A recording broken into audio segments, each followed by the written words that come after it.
El reloj marcaba las 7 de la mañana cuando escuché por primera vez aquellas palabras que me helaron la sangre: papá, me das asco. Mi hijo, con el ceño fruncido y los ojos llenos de una mezcla de tristeza y rabia, me miraba como si yo fuera un extraño. Intenté fingir que no lo había escuchado, que tal vez había sido un malentendido, pero cada sílaba resonó en mi cabeza como un golpe seco. Durante años, había creído que nuestra relación era sólida, basada en cariño, respeto y complicidad, pero en ese instante todo parecía desmoronarse. El desayuno transcurrió en un silencio tenso. Preparé la comida con movimientos mecánicos, evitando mirar su rostro. Cada vez que desviaba la mirada hacia mí, sentía una punzada en el corazón. Su madre no estaba, había salido de viaje por trabajo y, por primera vez en muchos meses, me encontraba solo con él en la casa. Durante años habíamos compartido risas, juegos y confidencias, pero ahora todo eso parecía desvanecerse como humo entre los dedos.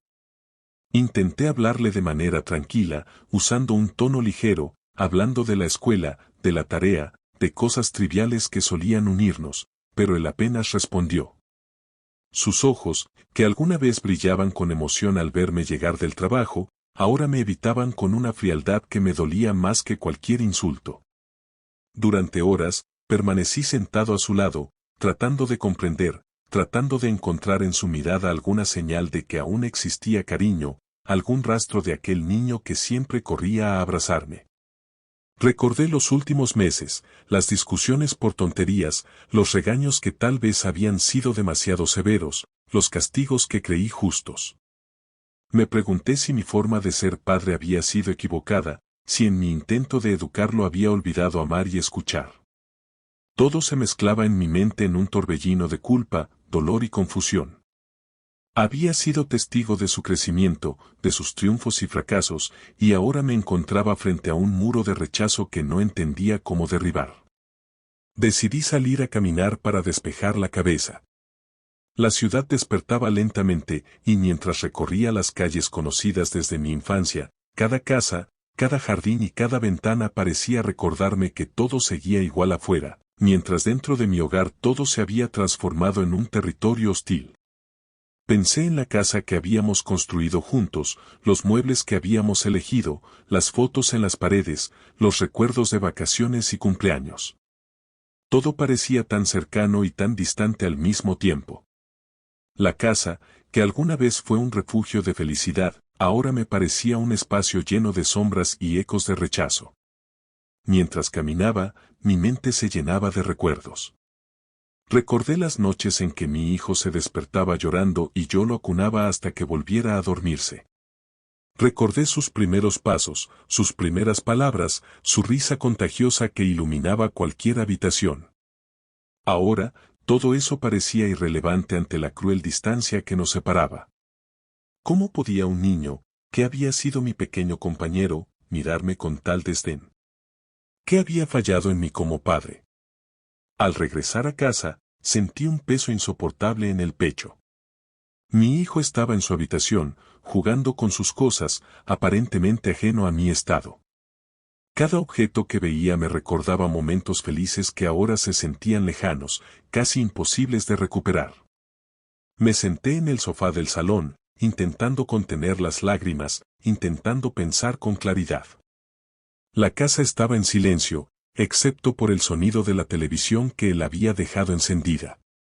Cada risa que salía de la pantalla parecía burlarse de mi impotencia. Esa noche apenas dormí. Me recosté en mi cama, pero mi mente no dejaba de repetir aquellas palabras: me das asco. No podía dejar de sentirme rechazado, inútil, fracasado.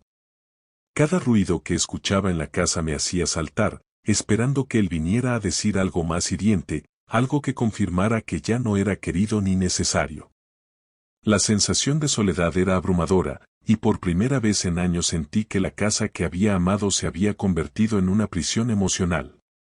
Al día siguiente, me levanté temprano y me encontré con que mi hijo apenas me dirigía la palabra. Su indiferencia era palpable, y en mi corazón sentí una mezcla de tristeza y determinación. Durante el desayuno, Traté de mantener la compostura, de mostrar normalidad, pero cada gesto suyo me recordaba que ya no había conexión entre nosotros. Mientras él se vestía para ir a la escuela, lo observé con ojos llenos de amor y desesperación. Sabía que algo debía cambiar, que permanecer en ese ambiente solo nos estaba lastimando a ambos. Pasé el día tratando de organizar mis pensamientos. Revisé nuestras fotos familiares, los recuerdos que habíamos acumulado, y me di cuenta de que, aunque esos momentos eran preciosos, ya no podían sostener nuestra relación.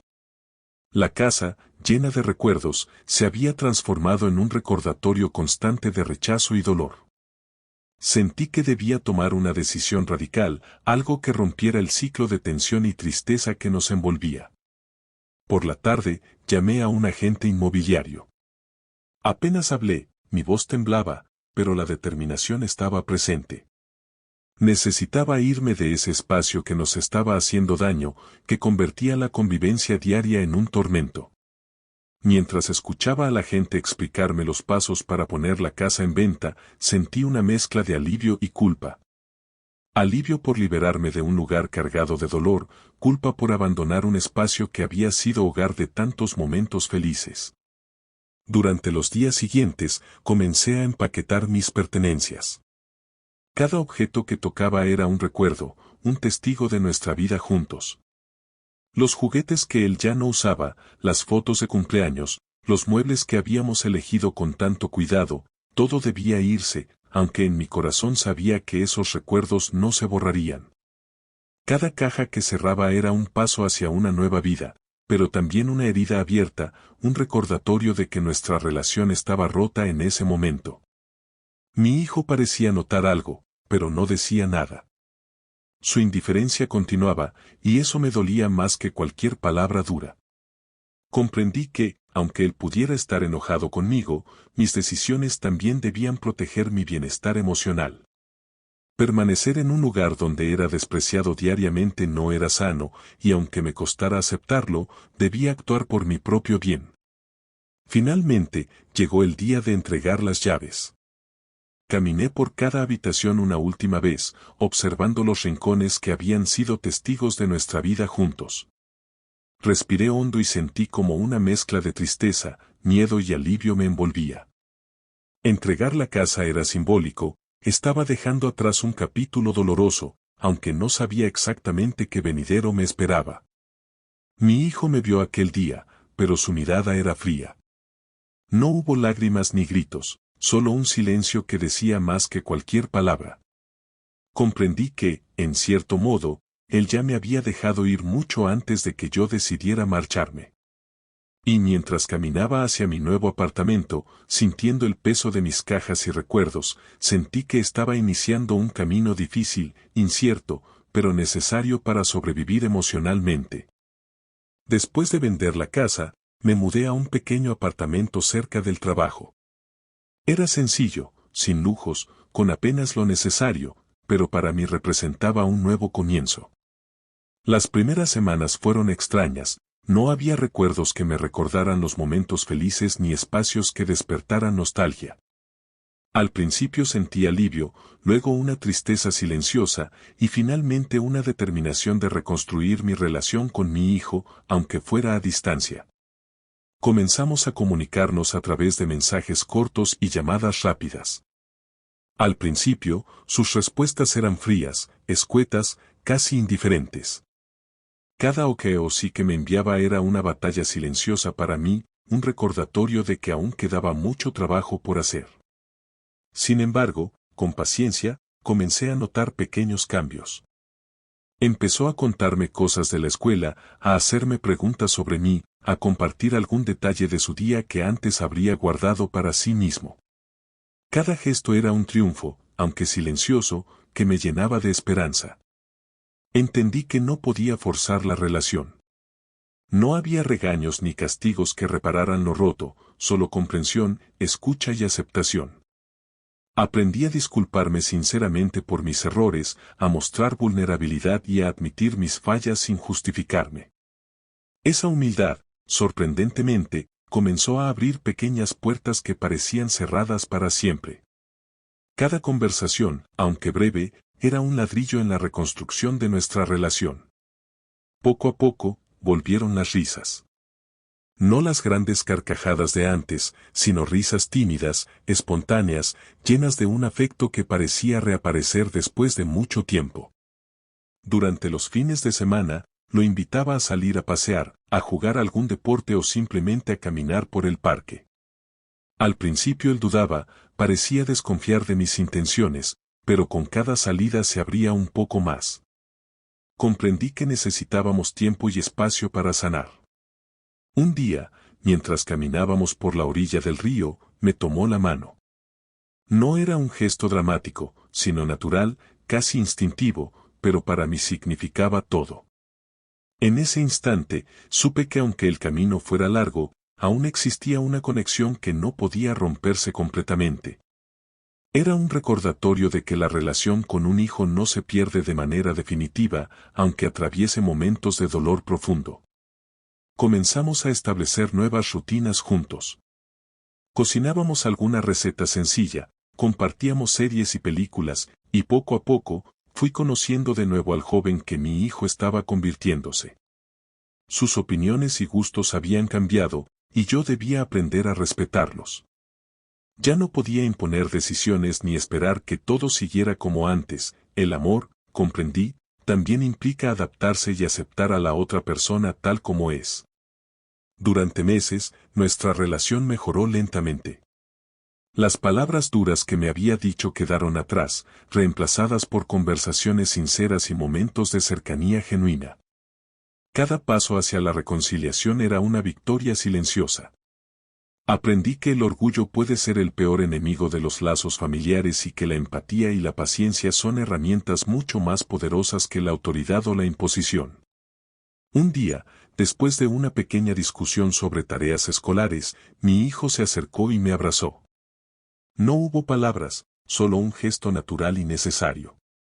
En ese abrazo, sentí cómo se disipaban años de tensión, cómo el rencor y la distancia comenzaban a desvanecerse. Comprendí que, aunque la relación no volvería a ser exactamente como antes, podía transformarse en algo más fuerte y auténtico. A medida que pasaba el tiempo, su confianza hacia mí creció. Me contaba secretos, preocupaciones y alegrías, y yo escuchaba con atención, sin juzgar ni interrumpir. Era un proceso lento, a veces frustrante, pero cada pequeña interacción reforzaba nuestra relación. Comprendí que los vínculos familiares no se construyen solo con presencia física, sino con atención, respeto y comprensión profunda. Hoy, vivimos en un apartamento modesto, pero lleno de paz. Las paredes están vacías de recuerdos pasados, pero nuestras vivencias presentes crean un hogar diferente, más auténtico y consciente. La relación con mi hijo no es perfecta, a veces surgen discusiones o malentendidos, pero hemos aprendido a comunicarnos, a respetar los límites y a valorar cada momento juntos. He comprendido que la vida familiar no siempre es fácil. Los conflictos, los errores y los malentendidos son inevitables, pero el amor y la paciencia pueden sanar incluso las heridas más profundas. La experiencia me enseñó que, a veces, debemos dejar ir lo que nos hace daño para poder reconstruir lo que realmente importa. Que una venta de casa, un cambio de entorno o una distancia temporal puede convertirse en la oportunidad de reconstruir vínculos que parecían perdidos para siempre.